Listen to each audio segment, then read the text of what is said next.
Tadi Tan Sri ada sebut tentang istilah KP. Saya setuju kalau perkataan KP tidak ditujukan kepada orang Islam, tuduh KP. Tapi kalau istilah itu digunakan untuk memang orang bukan Islam, itu sememangnya istilah yang dikhususkan oleh Allah ke atas orang bukan Islam, namanya KP.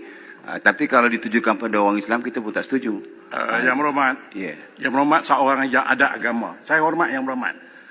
Tapi kalau Yang berhormat ungkapkan kepada kawan-kawan kita yang dia merasa sedih diri dia. Soal agama, soal lain. Sebut orang-orang bukan Islam contohnya. Jadi lebih nyaman, lebih enak didengar daripada kita sebut kafir. Saya faham. Yang berhormat seorang beragama, saya faham. Tapi kalau saya kenal lagi tu, dia berkawan baik dengan kita, tiba-tiba perkataan itu bagi mereka sensitif. Kita faham maksud kafir itu faham. Tapi tak semua orang merasakan selesa dengan perkataan itu.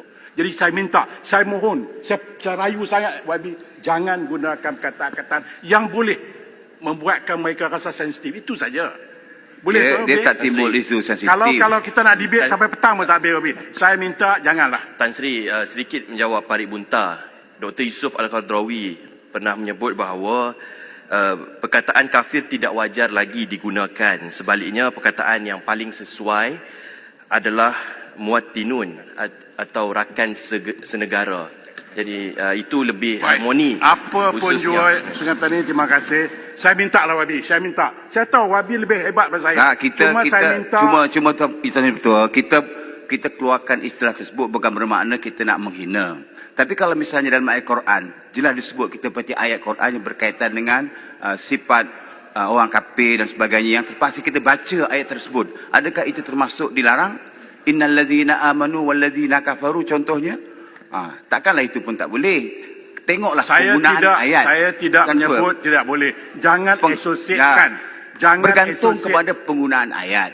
Kalau ayat itu memang ditafsirkan begitu, kita nak kata Yang berhormat, kalau saya nak buka medan ini, akan ada 70 orang akan bagi pandangan berbeza. Kalau nak buka medan ini. Jadi cukuplah. Saya faham. Tapi tengok keadaan lah. Terima kasih, Berhormat. Tengok keadaan. Baik. Kalau memang ayat itu diterjemahkan begitu, Yang Berhormat cukup. Tidak bermaksud untuk nak menghina. Cukup. Cukuplah, Yang Berhormat. Tidak bermaksud untuk menghina, tapi memang itu Yang Berhormat, istilahnya. apa lagi yang nak buktikan? Saya kan cukuplah. Terima kasih, Tuan Peter. Baik.